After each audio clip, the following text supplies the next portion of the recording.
Когда папа становится тишиной. Иногда вокруг слишком много. Все говорят, шумят, перебивают. Иногда даже любимые звуки становятся тяжелыми. И ты просто хочешь, чтобы все остановилось. Тогда я становлюсь тишиной. Не пустой, не гулкой, не страшной, а теплой, как плед, как дыхание рядом, как пауза между словами. В этой тишине ты можешь просто быть. Не отвечать, не делать, не стараться.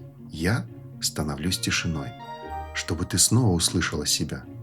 И, если захочешь, меня.